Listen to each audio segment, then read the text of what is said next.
সুপ্রিয় দর্শক, আজকে আমরা আসছি জামালপুর হাসিল গৌরীপুর। সুপ্রিয় দর্শক, আজকে আপনাদেরকে দেখাবো ইরি কচু, অনেকে আমরা কাঠকচু বলে চিনি। তো সুপ্রিয় দর্শক, এই হাসিল গৌরীপুরে 4 ভাই মিলে এদের বিশাল ইরি কচুর চাষ। তো 4 ভাইকে আজকে পাই নাই, এক ভাইকে পাইছি আর একটা বাইস্তা পাইছি। তো সুপ্রিয় দর্শক, ওনাদের সাথে এই কচু চাষ সম্পর্কে বিস্তারিত জেনে নিব। তো সুপ্রিয় দর্শক, আপনারা আমাদের সঙ্গে থাকুন। ভাই, আপনার নাম কি? মোহাম্মদ রফিকুল ইসলাম। রফিকুল ইসলাম। আপনাদের এই এলাকাটার নাম কি? হাসিল গৌরীপুর।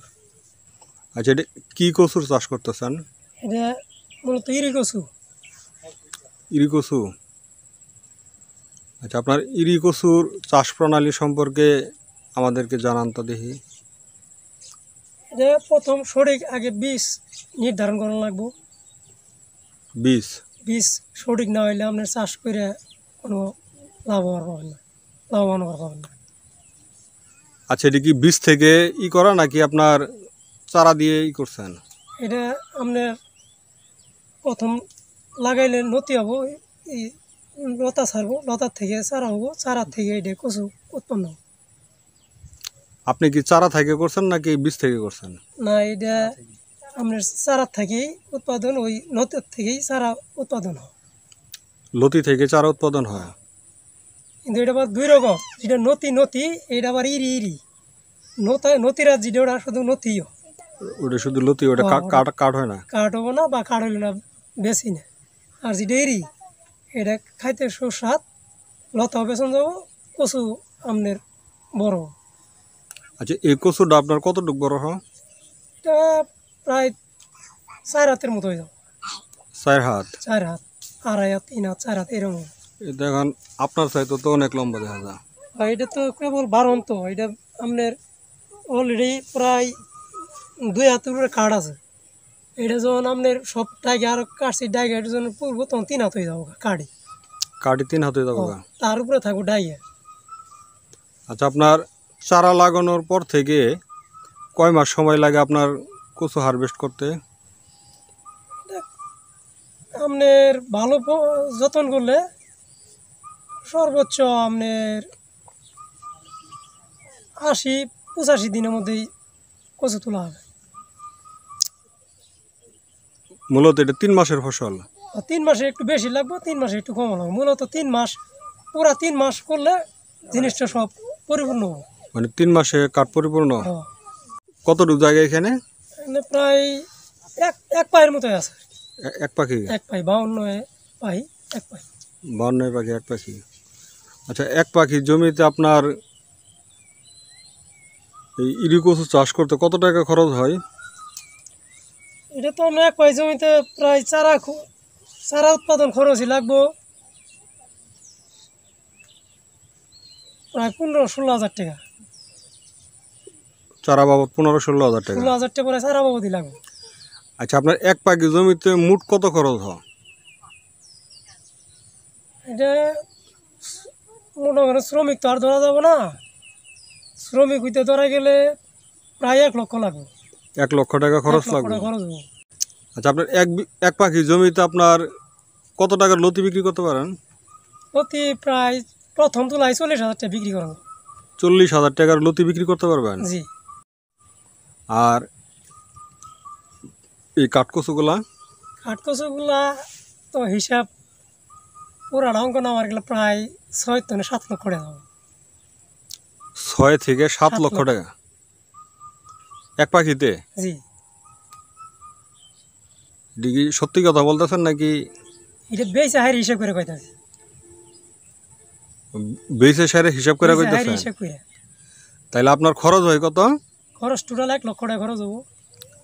1 লক্ষ টাকা খরচ করে 6 থেকে 7 লাখ টাকা, প্রায় 5 লাখ টাকা ইনকাম করা সম্ভব। 5 লক্ষ টাকা ইনকাম করা সম্ভব? জি। আচ্ছা, এখন আপনার কাছ থেকে একটু হিসাব নেই।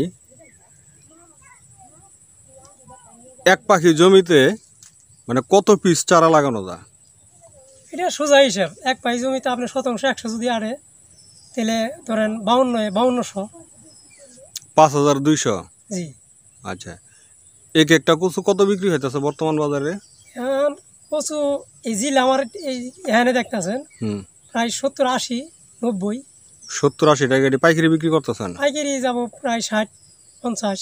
50-60? এটা হস্তার বাজার হইলে তাহলে আপনার 50 টাকা করে যদি হয় তাহলে হিসাব করে 5050 কত হইতেছে? ক্যালকুলেটর দিয়ে 5 লাখ কিন্তু হয়ে যাইতেছে। এটা গেল কচু। এরপরও যে প্রথম তোলায় 40,000 টাকা নতা বেচলাম, হুম, কমপক্ষে 1 লক্ষ টাকা 1.5 লক্ষ টাকা পোয়া বেচ। পোয়া কারে কয় আবার? এটাই যে যে প্রথম গতিটা আমি তুললাম, তোলার পরে আরো কমপক্ষে কচু পেয়েছে 4-5 টাকা খেয়ে দিব। হুম, ওইটাই পোয়া, ওইটাই বীজ হিসেবে বিক্রি করি। হুম, মানে ওটা হলো সারা হ্যাঁ, এই চারা ওটার চাহিদা আরো বেশি, কলম, ওটার চাহিদা বেশি। ওইটার চাহিদা বেশি। কচু যেটা লাগালে ওটা তো বিক্রি করলাম, হুম, কিন্তু যে চারাটা থাকবো হুম, কচু বিক্রি করা শেষ পরেও ওইটা আলাদা একটা ফান্ড মুনাফা আমার থাকবো। মানে কচু ক্ষেত থেকে শেষ হয়ে যাওয়ার পরেও হ্যাঁ, ওইটা আলাদা থাকবো। ওই চারাটা থাকবে। চারাটা থাকবে। আবার এই চারাগুলো 1-1.5 লাখ টাকা বিক্রি হ্যাঁ, করবেন। আমি আমি আবাদ করে হাইরক 1 লক্ষ টাকা বিক্রি মানে করলাম। আপনি যখন আবার পরবর্তীতে আবাদ করবেন তখন আপনার আর চারা কিনতে হবে না, না, এই চারাটাই আপনার কাজে লাগবে, প্লাস এই চারা বেশি আমি আবাদ করবো, আবার আমার বেচে আবার ওই খরচে আবার আমার আপনার আবাদ চলবো। আবার চলে যাবো গা। জি। সুন্দর একটা ফসল দেখা যায় এটা। তাইলে আপনি কি বলতে চান তাহলে এই কচু চাষ করে কি ভাগ্য বদল করা সম্ভব? ভাগ্য বদল তো মূলত আল্লাহ পাক করবো, কিন্তু পরিশ্রম করলে ইনশাল্লাহ খালি ভাগ্য পরিবর্তন না, ছোটাছুটি করো না, অটোমেটিক আল্লাহ ফল দিয়ে দিবে। অটোমেটিক দিয়ে দেবো। হ্যাঁ, আচ্ছা, আপনার এই কচুর রোগবালাই কি? এটা রোগবালাই এর প্রত্যেকটা পদগত রোগবালাই। মানে প্রথমে ক্ষেত আমি পরিচর্যা করে যে ক্ষেত তৈরি করবো, হ্যাঁ, এটা ক্ষেতের শোধন যা লাগে বিষ কীটনাশক দিয়ে করা লাগবো। হুম, এরপরে কচুর চারা যে আমি লাগামো হুম, এটা শোধন করে লাগালাম। শোধন করে। জি। আচ্ছা, আপনার এই কচু চাষের যে আপনার রোগবালাই যাই হয় সেটা কি আপনার নিজে থেকে আপনার কোনো অভিজ্ঞতা আছে, নাকি আপনার কৃষি অফিস থেকে বুঝে আসতে হয়? কৃষি অফিস থেকে বুঝে আসতে হয় বা ওদের সঙ্গে যোগাযোগ রাখতে হয়। আর প্র্যাকটিক্যাল যে একটা জিনিস আছে, হুম, এটা কৃষি অফিস পায় না। এটা চাষি প্র্যাকটিক্যাল যেটা শিখে হুম, ওরা তো আর বয়ে বয়ে পড়ে পাবো না। না, ওটা যারা ওটা করে ওরা করতে করতে ওটা অভ্যস্ত। হ্যাঁ। জি। আচ্ছা, আপনার গাছের তো দেখতেছি অনেক পাতা আপনার ওই লালচে লালচে হয়ে আপনার মইরা যাইতেছে, এটার কারণটা কি? বিষয়টা হইলে এখন কচুটা প্রায় আওয়ার সময় পুরাপূর্ণ হয়েছে, হুম, আর এখন একটু ছত্রাকের আক্রমণ বেশি পচকরা। ছত্রাকের হ্যাঁ, এখন এটার একটা সিরিয়াল বিষ দিয়ে দিব, সব ঠিক হয়ে যাব। বিষ? জি।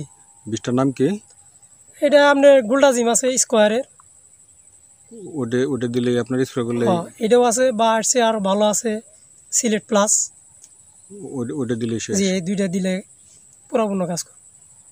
যদি কেউ আপনার নতুন করে মানে কোনো দিন আপনার এই কচু চাষ করে নাই, এখন তারা যদি আপনার এই কচু চাষ করতে চায় আপনার কথায় উদ্বুদ্ধ হয়ে, তাহলে তারা কিভাবে শুরু করবে?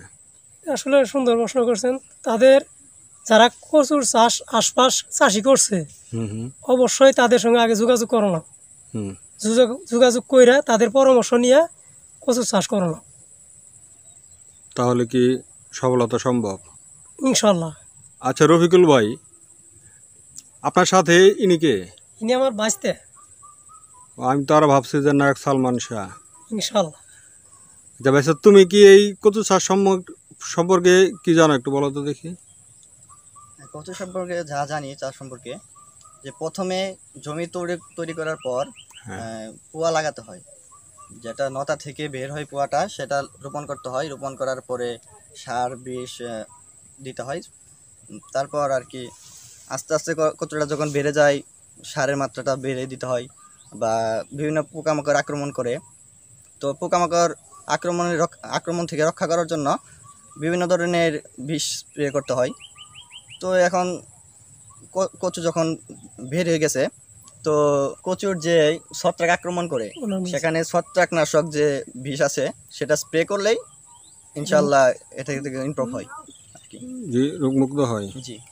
আচ্ছা, এখন তুমি কি তোমার চাচাদের সাথে কিংবা তোমার আব্বাদের সাথে এই কচু চাষ সম্পর্কে তুমি কি মোটামুটি সব কিছুই করো? মোটামুটি কিছু জানি, পড়াশোনার পাশাপাশি হেল্প করি, আব্বুকে চাচাদেরকে হেল্প করি। তুমি কিসে পড়তেছো? এবার পলিটেকনিক ফার্স্ট সেমিস্টার। পলিটেকনিকে না? জি।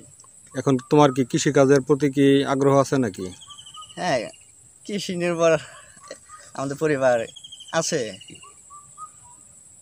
ভবিষ্যতে কি কৃষি নিয়ে কি বড় কিছু করতে চাও, এমন কোনো চিন্তা ভাবনা আছে? হ্যাঁ, ভবিষ্যতে চিন্তা ভাবনা আছে যে একটু গরু ফার্ম দিব। গরু? জি।